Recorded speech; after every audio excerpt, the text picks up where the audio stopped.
Not yet. Maybe it's still loading up. No, I can see it. Okay.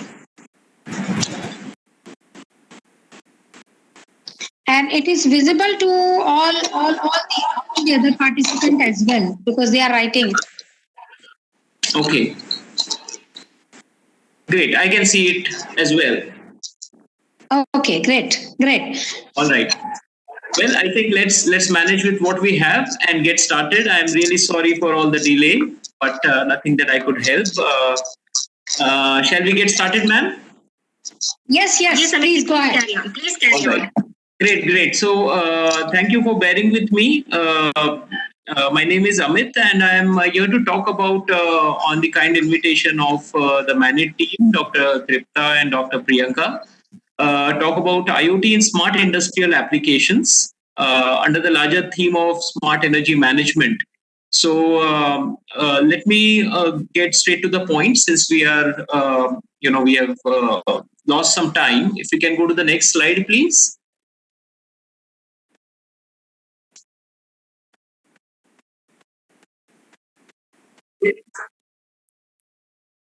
Ma'am, can we go to the next slide, please? Amitji, I don't know why I'm not able to change this. I don't know what is the problem. Just please hold on. Okay. So what I think, Priyanka, this is a PDF document. Yes. So Yes. Now. Okay. Right. So, I'm going to be, this is broadly what I have in mind. I'll be talking a little bit about what we do and some thoughts to ponder about. Since the focus here is IoT, I would like to focus some time on understanding what are the kind of value propositions for IoT that are coming through. And coming from an industrial background, I think it would be best if I focus my time and attention on some interesting problems and solutions across various domains. So I'll touch some domains such as process continuity, engine starting, electricity monitoring, power quality interventions, and so on. And then maybe we can have some more deliberations and FAQ question and answer session. So going to the next slide, please. Let me tell you just a little bit about our company, Artec Solonics. We are based at Bhopal. We work in very selected and specialized energy applications. We like to always recommend the right technologies to the client, not something which is very sophisticated and not something that is not able to leverage the benefits of technology. We have a DSIR approved R&D lab. We have been working on a lot of technologies and applications, published international papers, and also a member of IEEE working group for defining the next generation standards. And we have been collaborating with a lot of reputed international companies as well as academic institutions in emerging technologies. The next slide, please. So this is what I would like to focus a little bit of my time here. A very simple slide that talks about a value proposition canvas. We use this quite often in our innovations. We also use this when we work with startups in our incubation center. And the reason I feel it is very important for us to understand this is that I'm finding that there is an overwhelming trend that people are subscribing to IoT integration in their products and services without really knowing what is it that they wish to achieve. So I would like to point out the attention to the fact that when you are designing any product, as an innovator, as an engineer, as a scientist, we have to keep the customer profile very strongly in mind. Now, as an industry person, this is one of the first things that we do, that we put the customer in the center of our thought process. And we ask this question, that the only reason why a customer is likely to entertain us is if they are getting some gains or they are getting relieved of some pains. So we have to very clearly identify what is a gain creator and what is a pain reliever. In the context of IoT, I am finding that the trend generally is that whatever applications are out there in the field, we are trying to simply fetch a lot of data, humongous amount of data, and bring it to the customer's end. That by itself doesn't really serve a purpose. In fact, it can confuse and it can defocus the customer quite often. So I would urge everyone here as they are looking at IoT, capabilities and bringing them to light, to always reflect on what is ultimately the value proposition that we are bringing on the table. And I will give a few examples, and hopefully that will give a sense. So we can move to the next slide, please. So these are some of the applications that I'll be touching. Obviously, all industrial applications. The reason I'm touching multiple solutions in multiple domains is that I'm not clearly aware of the broad profiles of all the audiences. Perhaps Priyanka ma'am, you can give me a little sense. Am I mostly talking to people from academics? And if so, what are they, a little bit of their background so that I could focus on those lines? Amitji, it is both. We have the people from academic background as well as we have people from industry. Also, some of them are research scholars who are starting to pursue their research in the field of IoT. So I think whatever you cater, it would be addressing some category of the audience or the other. Okay, great. Thank you so much. And so I will take a little bit of liberty to get technical, so that we can address the lookouts for all the stakeholders here. So coming back, I will be looking at sharing some power continuity, related applications, things that we have been doing in engine starting, in electricity supply monitoring, and some power quality interventions. Let me start with the process continuity applications. Next slide, please. Okay, so this, is our flagship product that I am mentioning. I think I've spoken about this in some of the other workshops as well. I will give a little sense of its application so that you can relate to it, because I'm presuming everyone here comes from an electrical or electronics domain. You see this product here, and you see a little map of India, scattered map. This was about 5 years ago or so. We make a system which is called a fast bus transfer system. And what it does is that it transfers megawatts of power from one source to another in a very short period of time, in less than, let's say, 20 to 40 milliseconds. What you see over there is a waveform that actually shows how such transfers happen. It's a very critical kind of a process. To give you a more recent idea, when during the COVID-19 situation, we had on the Prime Minister's behest, we had a time when everyone were to switch off the lights. Our entire team was on standby with our clients because there was a huge power surge expected to happen because of sudden unloading of the grid. And we wanted to make sure that the complete power systems remain. So our team was on standby. And fortunately, nothing adverse happened. But in case there was, let's say, a tripping, then our systems would have to swing into action. And the time frame is extremely limited to do that. In the event our systems fail, then it takes easily 6 to 8 hours to recover. And so it's a very critical, situation that can emerge. Now, one might ask, what is the role of IoT here?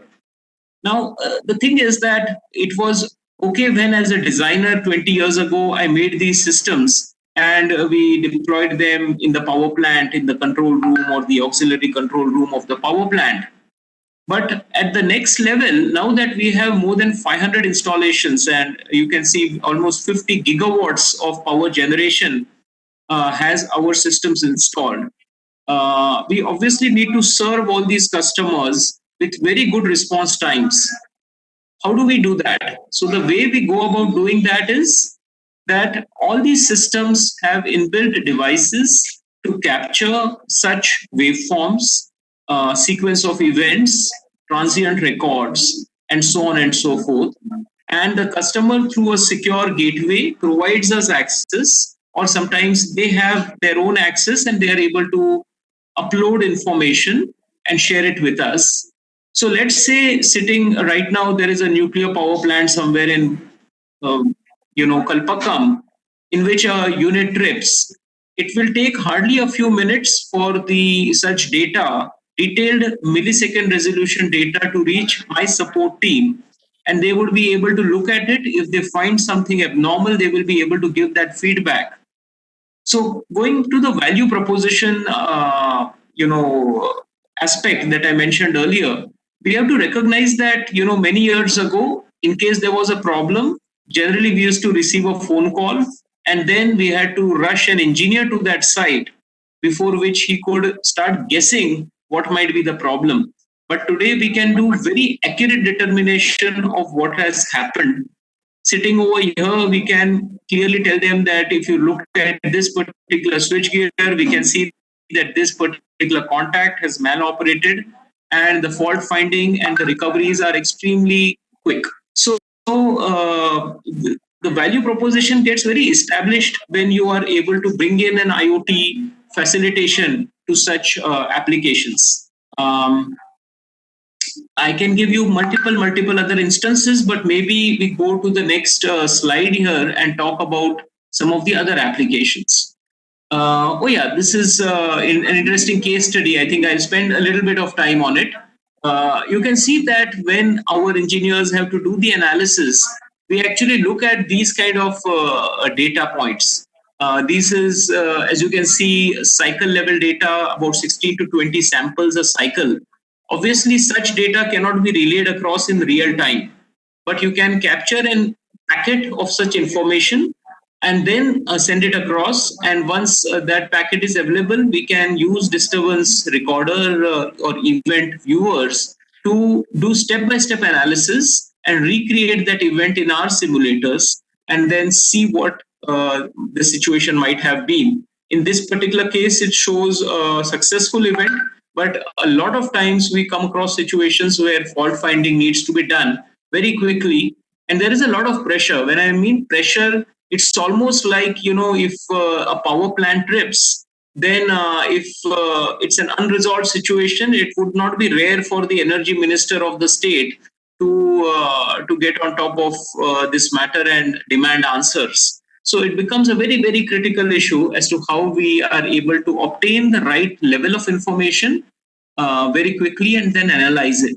Obviously, all aspects such as the accuracy of the data, the fidelity of that data come into picture, and so on. Let's move to the next slide, please. Amit, I'm trying to move, and let me see what is the problem. Okay. All right. This is another application. Let me just show you the application first, and then I might ask you to guess what is the role IoT might play in this. Okay. As you can see, this is a technology in which our company is presently working. These are is a nanotechnology enabled device called ultra capacitor or supercapacitor. What it does is basically it is able to provide pulse power of support, and one of the critical applications we are very successful on is engine starting. As you can see in the photos in the bottom left, a standard battery set has been replaced by a much smaller footprint device. The idea is that we should be able to pump in thousands of amperes of current in 100 milliseconds or so to be able to DG set or a firefighting pump. If you go to the next slide, you will find some kind of customers that we have served. As you can see, a lot of academics as well as oil and gas, Indian Railways, petroleum, power plants, a whole variety of customers that we have served. If you go to the next slide,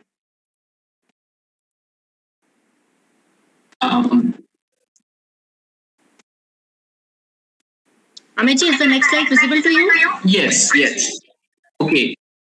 Well, these are again some photographs about some of the actual real world applications in which we deploy these systems.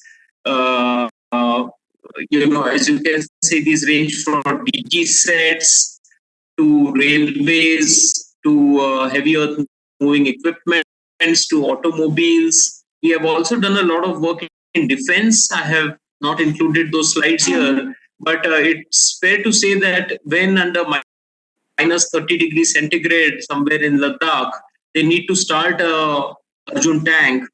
Then our systems are the only ones that are able to help them do that. And we have supplied some jump starting devices. Ma'am, it's interesting. I'm looking at this slide and I see on the top left photograph this student here is actually now Dr. Pawan Sharma. He's an ex-MA NIT student. When he was doing his master's, he did this project with us almost 10 years ago. Now he's a faculty in Norway, I think, in power electronics or power systems. But at that time, he was one of the first interns who did a project on this.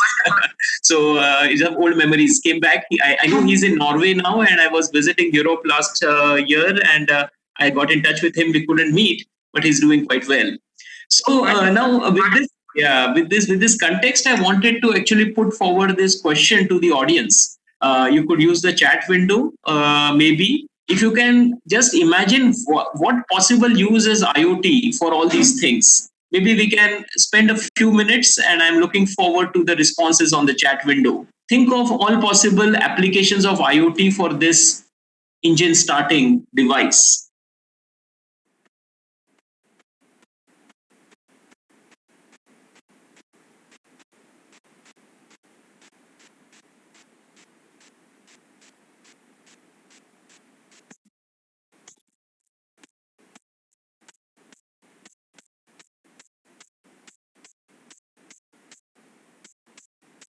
Okay, I'm receiving some questions. Let's keep the questions coming for a few minutes, and then I'll respond to this.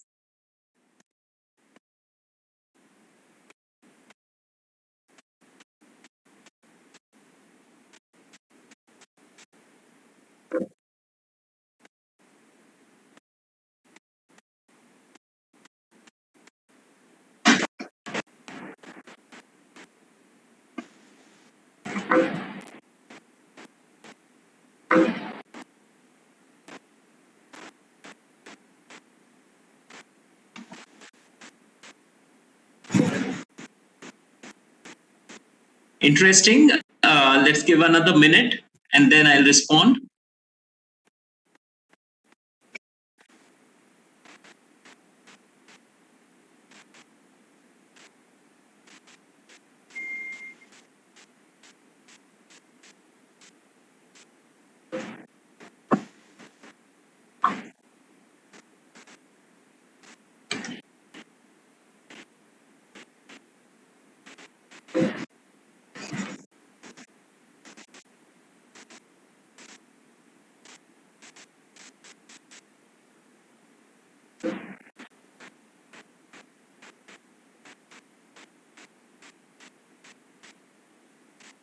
Okay.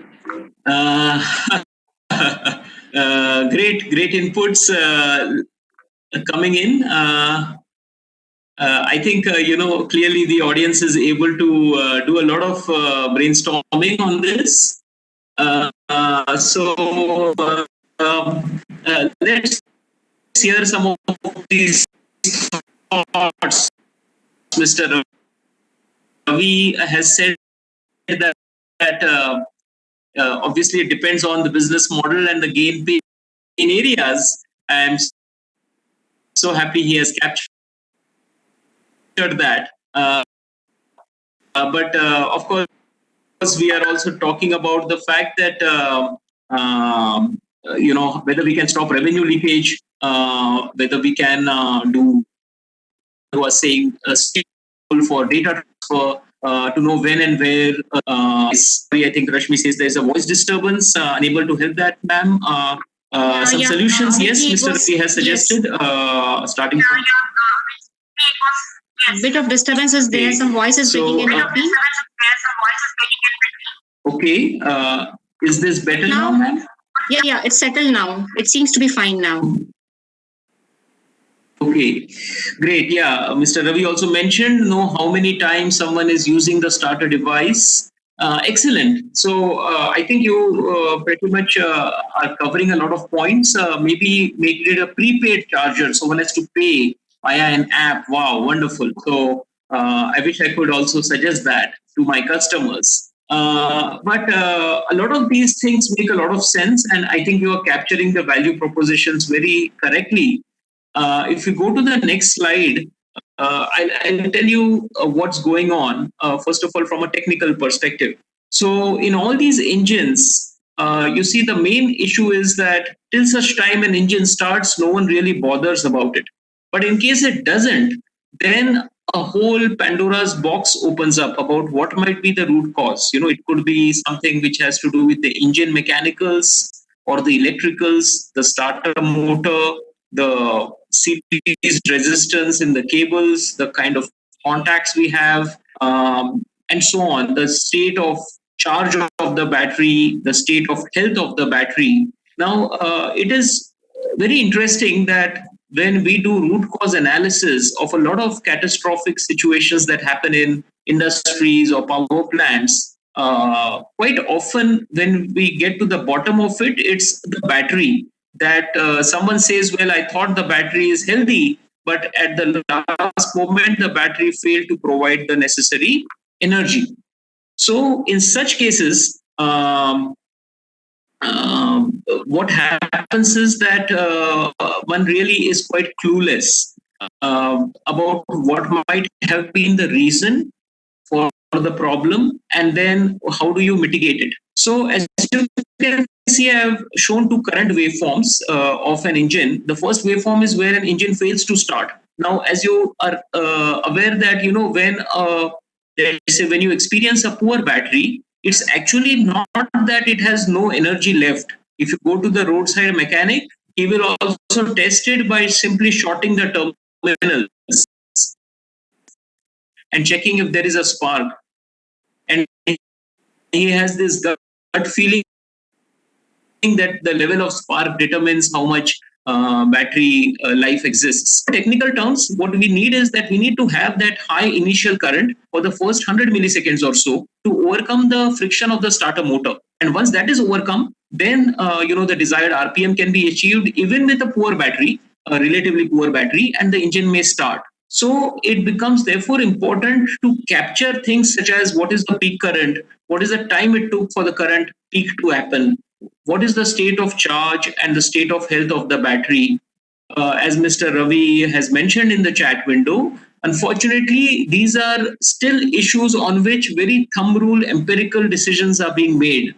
A typical lead acid, let's say, battery in a power plant might have a frequency of inspection, once a month. Maybe they do a daily start to check whether it's working. But beyond that, they really have very little bearing over what is the health of the battery.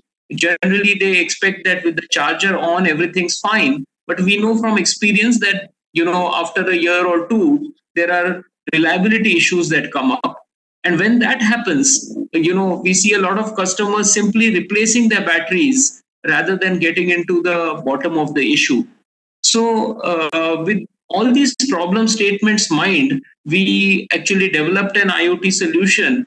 What it basically does is that, again, taking the same example as earlier, in case we have a critical customer whose engine is supposed to be test started every day, we our device is able to perform that with some automation. It can capture some of the parameters of the electrical quantities, and it can then relay those quantities to us, and we can do some quick go no go decisions. So we can actually create an early warning system for the customer, telling them that there is in some likelihood a problem that's emerging, and in case there is an issue, we are able to provide very quick support.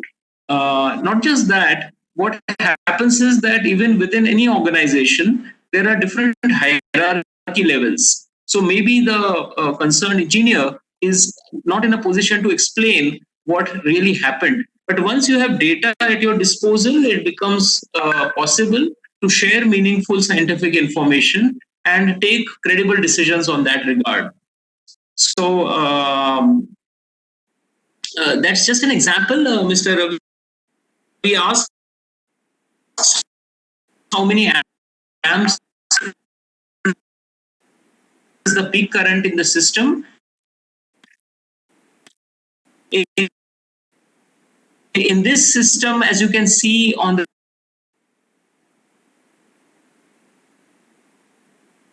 Amici, your voice is breaking. 1000 amperes. Oh, I'm sorry. Maybe I'll just step back 1 minute ago. I was talking about how many amps is the peak current of the system. This question was posed by Mr. Ravi. Am I audible now, ma'am? Yes, please go. Okay.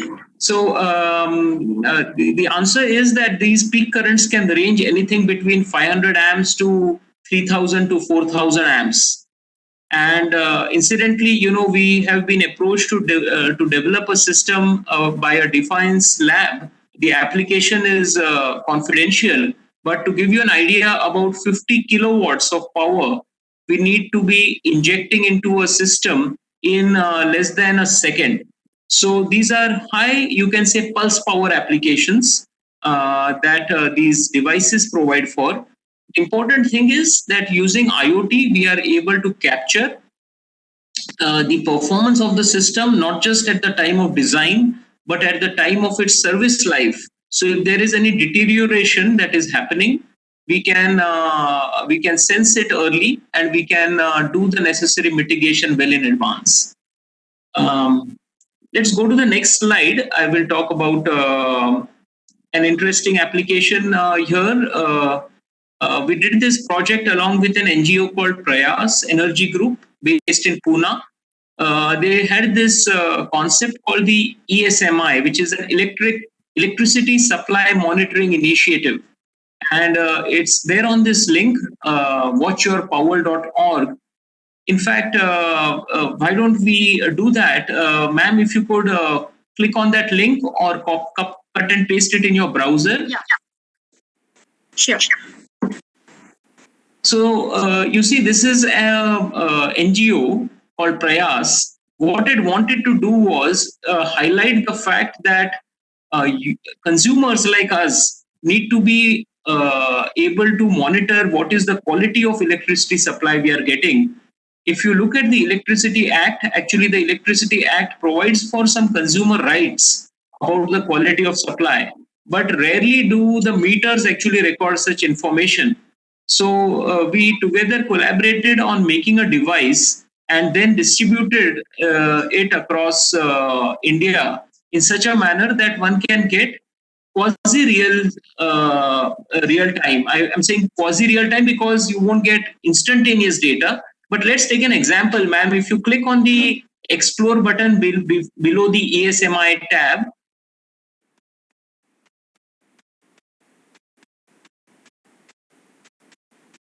you will actually find that there are these devices all over the country, and now I'm happy to see they have expanded abroad also. Now let's try and zoom into Bhopal.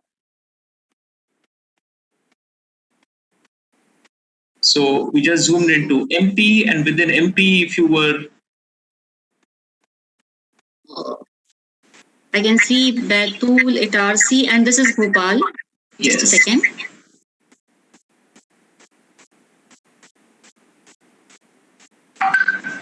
Maybe you can scroll over there. Yeah.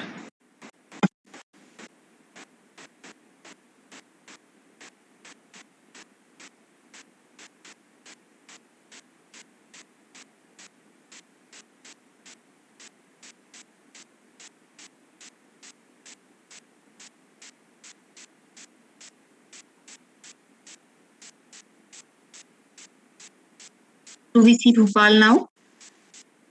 Yeah, I think we need to go zoom out and zoom in maybe again. Or you can do Yeah, that it is Bhopal. Control You can plus see to over here. navigate. The Bhopal is there. Or use the minus plus buttons to zoom. It is there. Bhopal is there. Okay. All right. If you click on Bhopal, then yeah. Okay, then you can see that we have about 8 such devices monitoring in Bhopal, and of course all the viewers here can do the same thing. And what you will find is that, let's say I have one device installed in the office where I am right now, and you will be able to in Arera Colony. Yes, we have 3 devices now, but there's one in my address. So whatever is the kind of power that is being experienced, that is being seen, is being recorded, it's being broadcasted, and therefore that information is now available for the regulators to independently verify whether the local utilities are doing their job. If you click on, let's say, the one on your rightmost side, the one near National Hospital, that's my location. And if you were to click on it, you will be able to then see the data from this particular device. Yeah, you will have to click on one of those red ones. I see one near MANIT also, incidentally. Yeah. So, yeah. Shall I click on it? Yes. This is Rahul Nagar, which is a domestic case and so on.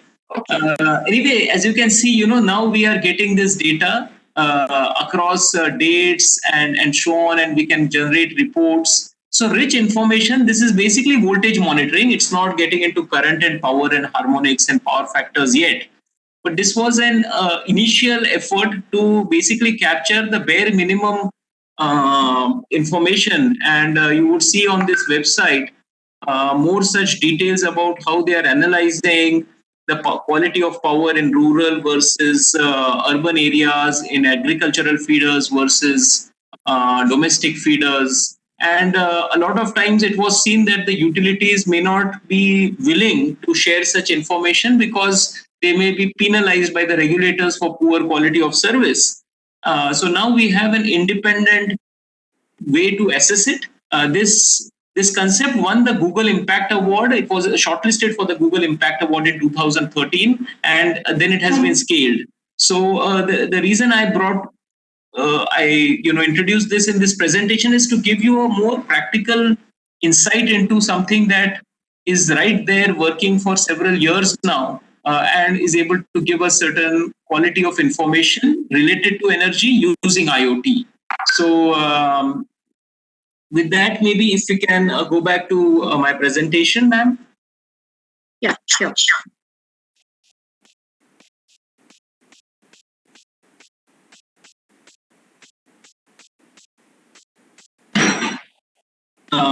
Ma'am, I've also shared 2 more presentations to your email in another email. So that has some backup slides. What I wish to cover here are 2 or 3 more applications, depending upon the time we have. We can cover those. These are the power quality interventions that we have worked upon. One was a DST sponsored project under the Clean Energy Research Initiative that we recently concluded successfully. We did this project with IIT Bombay and Johnson Lifts, an elevator manufacturer. And this product was recently featured in the India Science Congress also. What it does is it captures the regenerative braking energy from elevators and then reuses it. So it saves about 25% of energy in elevators. Similarly, we have done some IoT applications in large-scale PV solar plants and multiple use cases. So, ma'am, how are we doing on time so that accordingly I can calibrate? Yeah, we have around 13-14 minutes left. So if you want, I can go back to your, if you have mailed me those presentations again, I'll just go and check. Otherwise, if you want, we can take up some questions as well. Based upon... Let's do that. Let's do some question and answers. And in the meantime, if you can open the slides, I can just reflect on 1 or 2 of those slides, So okay. So you have mailed those presentations also to me, because this is all I found in my mail. Really? Okay. No, I mailed this about 15 minutes ago. If you could. Okay. I'll just check. Yeah. In the meantime, happy to answer questions. Yeah, sure, please. Maybe you could put the questions in the chat box.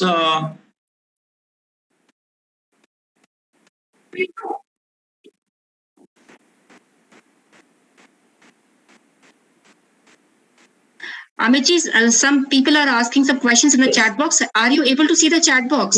Yes, I will respond to that. Please suggest one of the industrial grade voltage sensors available in the market. I'm presuming you are talking about what voltage levels. I'm not familiar. Are you talking about AC mains or higher voltage applications in the switchgear and substations? Um, Anyway, let me address both those possibilities. Low voltages, of course, is there are plenty of options. It's not too difficult to rig up oneself for residential mains applications. Again, I always like to look at the value proposition because we have to determine what is the resolution and what is the accuracy that we desire. In most cases, we need to have a go no go check of whether the supply is healthy, let's say. In which case, a simple rectifier can give us, with some level of regulation, can give us a decent measurement, and then it can be scaled down to the levels of the IoT controllers. Now, what typically happens is that people you have to determine whether we need isolation, let's say, from a safety perspective, or for instance, what is the kind of accuracy that we desire to achieve. So, based on that, there is a sense of varieties that can come through. Generally, what we do is we rely on making our own sensors for those given applications, because that is how we can keep the cost factor in control. And voltage sensing is not very difficult. Even current sensing, when it comes to that, we can employ either shunts or CTs or Hall effect sensors. And these days, most of these sensors at a device level itself have decent integration capabilities into the IoT regimes. So one can always leverage that application. There is a question on ultra capacitors, very briefly, because that's not the topic here. But these are nanotechnology enabled devices which have very superior farads per grams. So let's say typically as engineers, we are used to looking at, say, 10,000, 20,000 microfarad capacitors, those electrolytic, capacitors which are cylindrical in shape. Now, the same footprint capacitor can be in the order of farads with a nanotechnology. And that is what an ultra capacitor is. I'm sure if you Google, you can find more information. At Artec, we are trying to establish one of the first manufacturing facilities for ultra capacitors in India. It is still work in progress. But if you were to come visit us, happy to show you the kind of work we are doing. Mr. Sukhesh is asking a question of what is the scope of IoT in solar energy generation. Of course, IoT in general is extensively used for, let's say, in big solar PV plants, we have a SCADA system in place. But I have one application in solar that I'll talk about. That is the slide that ma'am has just opened. Let me spend a few minutes talking about it, so it will also answer your question. Ma'am, in this particular slide, if you can scroll down, and I'll ask you to stop when you see some information related to single line diagrams. Maybe that's when we can stop at it. Yeah, okay. If you could hold on to this problem statement, yeah, those slides. Yeah. Great. Yes. So you see, here is this very interesting problem that in solar plants during night time there is nothing going on, right? There is no generation happening. All the systems are on standby. They are charged, but yet for the input of power, a utility is really charging them very high amount of charges. So this is an example of one 30 megawatt power plant in which they are effectively paying 32 rupees a unit for nighttime consumption. And this was the problem statement that was put on us by the clients. And then we went about researching it. So the way we, in the context of IoT, the way we did was our team went and set up a lot of measuring devices in the plant at different points in the single line diagram, and made sure that all that data comes up to us in our company, so that over a period of a few months we could actually observe what was happening. And that was what helped us is identify the problem statement and come to a very clear solution. I think the follow-up slides have the solution, but we probably would not have the time to go into it. Ma'am, if you could just scroll through, I will maybe stop you in case I find something interesting to share with the people. Yeah, findings so far. Would you like to talk about this? Yeah, well, this will require some explanations, but the ones that are highlighted are actually giving the sense. See, as electrical engineers, ultimately data is data, right? If you put in garbage, you will get garbage. So what is interesting is that the customer was relying on the meters for getting the accurate information. And the main problem is, you look at it this way, that a meter which is, let's say, measuring 30 megawatts of export, so it's calibrated to measure that kind of a quantum of export power. At the time of import, power is only hardly 10-20 kilowatts. So all the accuracies of the current sensors, the CTs, were actually falling flat. And that was a major issue for us. So we actually had to use the IoT to determine, to first observe current information which was known to be inaccurate, and then we had to cross compensate it using some non-linear kind of factors to assess the real world data information. And then when we put that whole thing in a control loop, that is when we were able to make some assessments. So it's a very, you can say, challenging problem statement, which we were able to resolve purely because we introduced IoT. We got data coming from a lot of different points, and then we ran them into our own designed algorithms to make some reasonable predictions about what is really going on. So that's a good example of how our IoT can be leveraged. I think with that, in the interest of time, we probably will have to skip this slide and go to the other slide, ma'am. But this was actually a slide I had put together for a client, so it goes into a lot of details. But this is, folks, this is how important it is to pitch the value proposition to the clients with the right references and with the right set of information, because otherwise no one gets convinced enough to invest into such solutions. So, ma'am, can we go to the next presentation, please? Since we have, yeah. And of course, I can get into more technical details later on with anybody who's interested. You can have my email addresses too. Is this what you're looking for, Amitji? Yes, the D. Yes. So, ma'am, this is actually the presentation I gave to the DST committee during the final review meeting. So it will help maybe the researchers here to understand, that when we do a prestigious project which is supported by DST and we are trying to do a closure meeting, this is the kind of information that they seek to have to validate that the project has been successful. If you could run through this, ma'am. Like I said, this project uses ultra capacitors for energy storage. And if you are familiar with Bhopal, there is a mall here called DB Mall. And in the DB Mall, which is a proper commercial mall, we installed our IoT systems in the lift rooms so that we could actually see how the lift, this SLD might be interesting. You see, this SLD talks about how the drive works for an elevator. And what we realized was that every time an elevator stops, a certain amount of energy is actually dissipated in the resistor banks on the DC bus.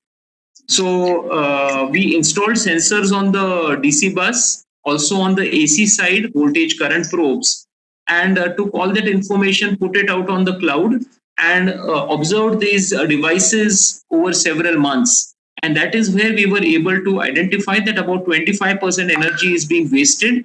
And then later on, when we developed our system and installed it, we were also able to demonstrate that about out of that 25%, at least 20% or so we are able to save. So I think we probably have only so much time to run through it. So you can just go into some of the waveforms that might help the audience look at things. I think we probably just need to rush through it. These are the kind of data we captured using our sensors and probes, and this is how we analyzed it. And as you can see, we had to identify very specific modes, all the modes of operation, and then relate every piece of data to the technical model that we had developed, so that we are validating the modeling that has been assumed initially. And yes, ma'am. If we can go to the next slide. Go back to the previous slide, Amitji. Yes, please. If you could just run through the slides, because I don't have time to interpret this for the audience. We can just keep going. And this is some level of conclusions. But if you go to the next slides, you will see a little practical photographs of the installation, so that you will be able to relate to perhaps more immediately. So here we have this gallery IoT monitoring dashboard. Yes, so this dashboard is actually for the DB Mall application.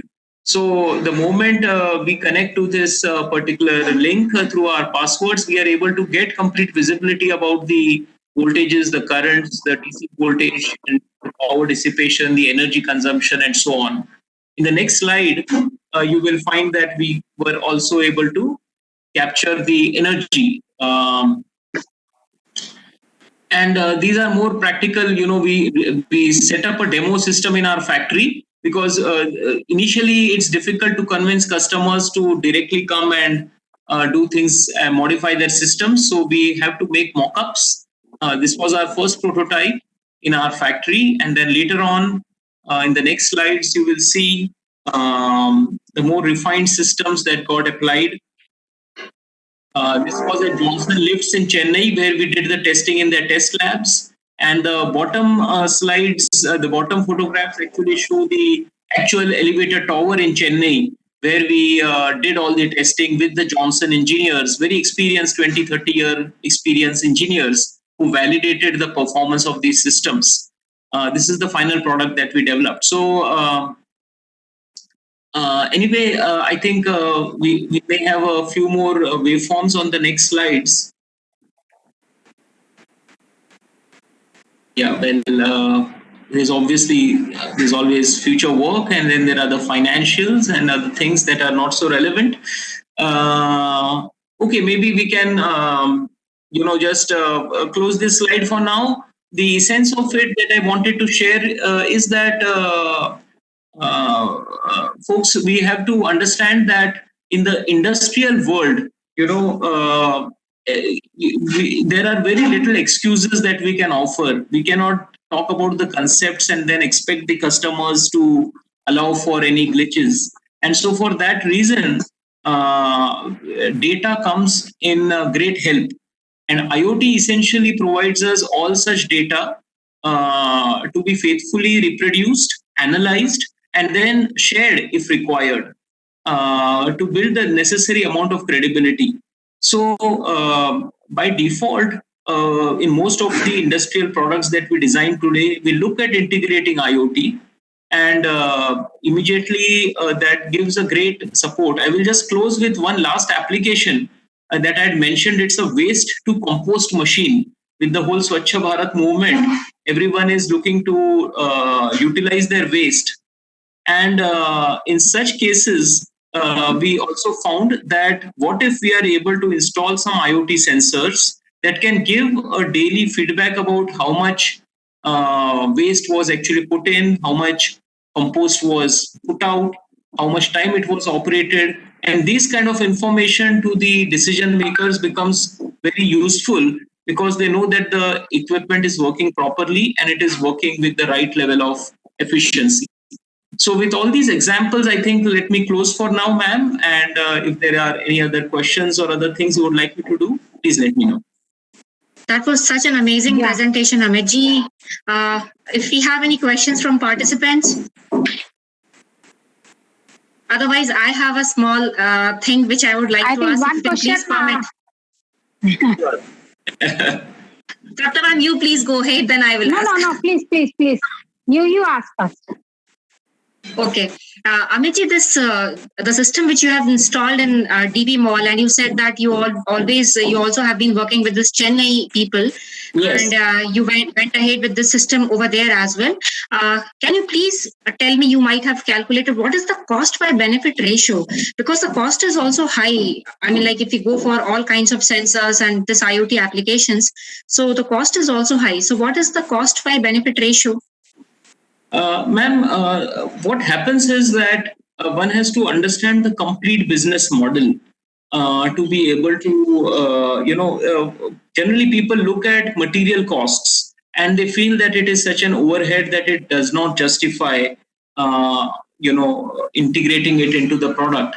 But when one looks at what we like to define as a life cycle costing, life cycle costing means that for the entire life of the product, what is the objective it is to, so once that is in place, IoTs, generally devices provide very rich paybacks, because one can do things like preventive maintenance, one can do things like continuous monitoring, and in many examples that becomes the single most one or two critical insights more than pay back the cost of the system. Because particularly in industrial applications, let's say you have a very expensive electromechanical system. If one can identify that there is some problems that are creeping in, then the cost of one spare is probably 10 times the cost of the complete IoT interfaces, voltage, current sensors, whatever it may be. So one has to look at a life cycle costing. And in order to convince customers, therefore, a lot of times we do not look at simply offering products on capital expense basis. Sometimes these days there are very innovative business models where one can give OPEX kind of offerings, that every month we will provide you a report about the performance of your system. And only if it works, then you pay me, is the kind of offer that you can give a customer because you have the data available with you. So I think particularly because it is becoming very economical, these kind of sensors and these kind of platforms to do IoT monitoring, it is not difficult to integrate them if you look at a larger, bigger picture. Yes, of course, Amitji, and the life cycle cost, they become particularly important when we talk about, as you have worked on this reactive power management solar PV project, which you had just shown. There, of course, the life cycle cost have to be calculated. Otherwise, the benefits of the projects will not come into picture. So that is, of course, there. Taking the same example, this plant that I mentioned, it is losing about 3 to 4 lakhs per month. So the question is, and they were not even aware of it till such time we went and told them that, this is what is really happening. So customers sometimes need to be educated. They need to be told that, there is a problem, and then you have to propose a reasonable solution. It's still not easy to convince customers, but data helps, and IoT basically provides that kind of data. Yeah, of course. Especially he has mentioned that OPEX kind of model, that is very, very good actually. So once every month you can put the what are the benefits of the company, surely they will go further for IoT application. Right.